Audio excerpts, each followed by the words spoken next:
Today, we are talking about the 2023 release, Layers of Fear. As a predominantly story-driven gamer, I love RPGs. If you guys have been here for any amount of time, if you've seen my channel, you know I love role-playing games. But aside from just role-playing games, like I said, I just love games that can tell a really great narrative, and I personally think that horror video games fall into that category of being great storytelling mediums as well. And Layers of Fear is absolutely no exception. I want to give a big thank you to Bloober Team as well for giving me a review copy for PlayStation 5. So with all of that said, let's talk about Layers of Fear.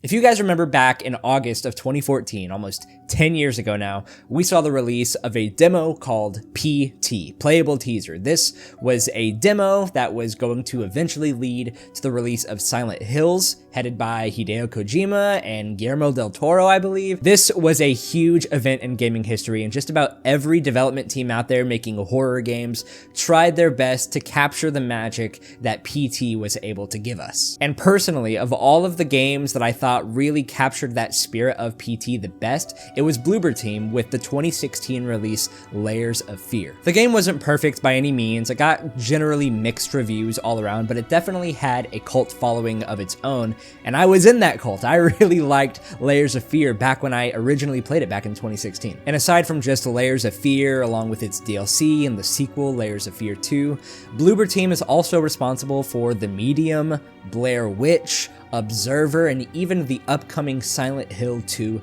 remake. Needless to say, Bloober Team definitely has their feet deep in the waters of the horror genre. So what exactly is Layers of Fear, this brand new 2023 release? Is it Layers of Fear 3? Is it a reboot? Is it a remake?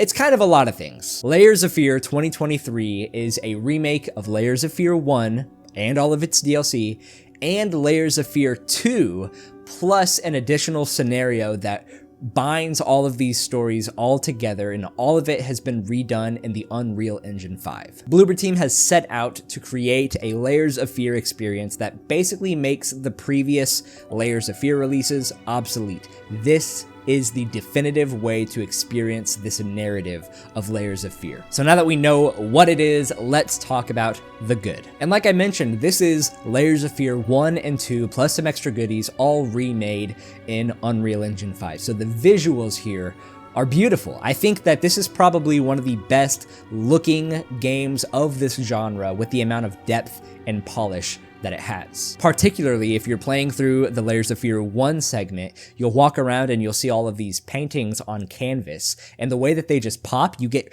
really close to those paintings, it looks like genuine art. It doesn't just look like video game graphics. These paintings look very real. And kind of going hand in hand with the visuals here, I think just the whole atmosphere of this collection, a lot of that comes from where this game got all of its thematic inspiration from. I think if we were going to really call out what the theme of this whole game is, it's the tortured artist. You're playing three scenarios as three people who are artists. You have someone who literally is a painter, you have someone who is a filmmaker, an actor, and then you also have someone who is writing the story. That's kind of where this third narrative comes into play that ties everything together. I'll get to that here in a little bit, but you're playing as these artists and the inspirations are very, very clear, and I really appreciate them. Layers of Fear 1, obviously when it comes to the gameplay department, we see the PT inspiration come through,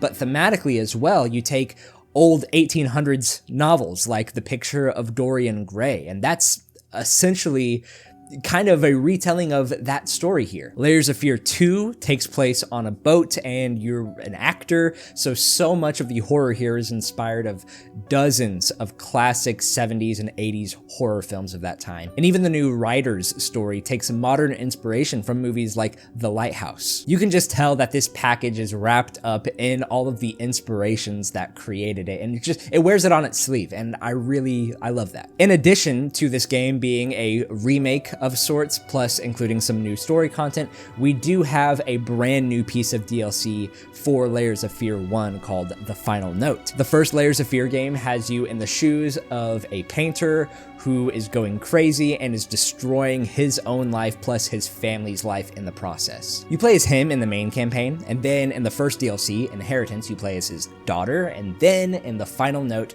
you play as his wife, fully wrapping together this story of the painter, and I like it. I really liked this brand new piece of story content that we got to play through. There's also a brand new gameplay mechanic added to both Layers of Fear 1 and 2. It's like this flashlight mechanic that allows you to fight back against the main enemy presences in the games, so it kind of adds to that level of survival horror, so you're not just running away from them, you actually have something to fight back against them. It's a welcome inclusion, but we'll talk more about the gameplay aspects here in just a little bit. And the last thing that I love about this game is the level of replayability, and by that I just mean there are tons of endings to this game. In Layers of Fear 1, you got a handful of endings. There's different endings to both of its side content stories, and as well as Layers of Fear 2, there's just so many stories that you can go through. I'm sure you can put in 15 to 20 hours just playing through this game to find all the endings. But that's everything that I thought was done really well in this game. Let's go ahead and talk about the mixed aspects. And the biggest mixed bag here is the overall plot. I really enjoyed the plot to Layers of Fear 1. I thought that it was done very effective. It's very creepy. It kind of got me down to my core. I like the story there, and including all of the DLCs there has easily made it the best story in the game, in my opinion, as far as a character study story goes. Layers of Fear 2 has tons of lore about not just your playable character, but the director on the boat, the crew members, the ship, passengers, the whole ship itself. There's tons of lore there, and you can really dive deep into that, and I love that about Layers of Fear 2. However, the story of the Rider, the brand new story included in the game that tries to tie everything together, that story itself is very shallow, and it feels very tacked on to the game. I definitely didn't hate that story, but I for sure did not love it either. I was really interested in just knowing where the story was going to go. It had my curiosity piqued,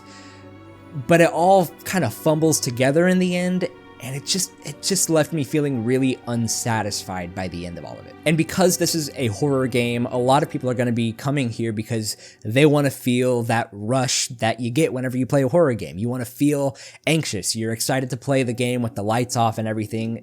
It's a horror game. So how are the horror mechanics? Well, they're good, and then they're not good. Like, they start off really good. I think that they really pull off a lot of very effective ideas, especially whenever it's drawing inspiration from PT. Stuff like you walk into a room, you might look at a picture or something like that, you turn your back, and then you turn back around, and then the picture's different. It starts off very subtle like that. And then you move into other rooms, you explore the room for a little bit, you turn around, and the entire room is fully different. Or you walk through a door, and then you walk back through it, and then the room that you were in previously is just completely changed. It becomes very repetitive over time. You start to just really expect it, and at the very beginning, it starts off kind of unexpected. You're like, ooh, this is really interesting, I wonder what else they're gonna do. But then you realize that that's kind of one of the only few gimmicks that they have in the game as far as the horror goes. It's kind of repetitive, you see it coming all the time, you just know it's gonna happen. There's never that feeling of like, oh, I wonder what's gonna happen now. No, you just expect, okay, I'm gonna walk into this room, and then it's gonna make me turn around, and when I walk through the door again, everything's gonna be different. It's gonna, I don't know, look a little spooky. There might be that enemy that I have to run away from. That's kind of really it. And the gameplay here, you're essentially playing a walking simulator. Other than this brand new inclusion of this flashlight that lets you fight back against the enemies, a lot of the big attraction here in playing these games is just finding all of the lore, going into a new room that you've never seen before, seeing all of the new visual elements. Like I said, the game is very visually stunning. And then you get to certain parts in the game where things are very psychedelic, trippy, stuff like that. That's really where the main attractions come from in this type of game. Not so much the actual gameplay itself though. And so let's jump into the bad here. And there's really not a ton that I have to say about this game that's overtly just negative, but I will say on the voice acting, they included brand new voice acting for this game. Whenever you read notes, you have a voice that reads the notes to you.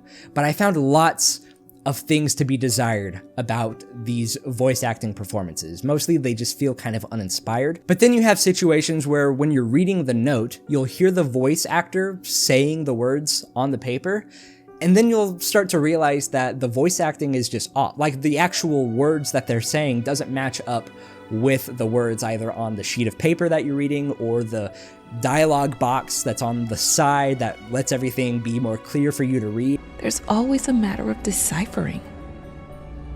Your handwriting.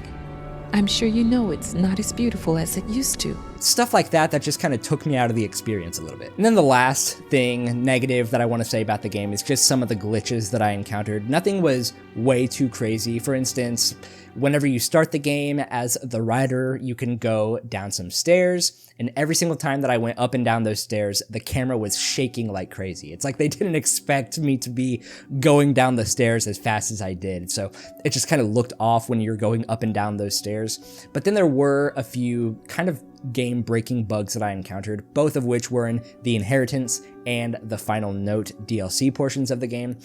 Both times, I just got trapped in a chair or trapped in a desk or something like that, and I just had to restart the checkpoint, go back in time a little bit, like nothing too crazy. There's tons of checkpoints in this game, so if anything like that ever happened to me, I never had to backtrack too often. I wish I had captured those moments better on camera, but it only happened twice, and it was only in those two portions of the game. But overall, Layers of Fear 2023 is a solid horror game package. If you are a fan of horror games and you've played PT and you want to recapture that feeling, even if just slightly, I think that this is definitely the package that you want to pick up. Also, like I said, Bloober is putting out the new Silent Hill 2 remake. So if you just want to see their chops, you want to see if this is the kind of horror team that you want controlling the whole direction of the Silent Hill 2 remake, definitely give this game a look. You might be pretty excited to see what comes in the future. But go in the comments below and let me know what you thought about Layers of Fear. Did you play PT? Did you play Layers of Fear back when it came out in 2016? Maybe you checked out Layers of Fear 2 back in 2019? Or are you just checking out the series now? Or are you planning on checking out the series now with Layers of Fear 2023? Let me know down in the comments below. Also down below is a link to join our Discord. We are just a group of gamers who love talking about video games, whether they be story-driven or even just fun gameplay experiences, RPGs, horror games like this. Go ahead and join down below. We would love to see you there. Anyways, guys, that's going to do it for this review. Again, go down below and let me know whether or not you're going to check out Layers of Fear 2023. And with all of that said, guys, I will see you all in the next one. Bye-bye.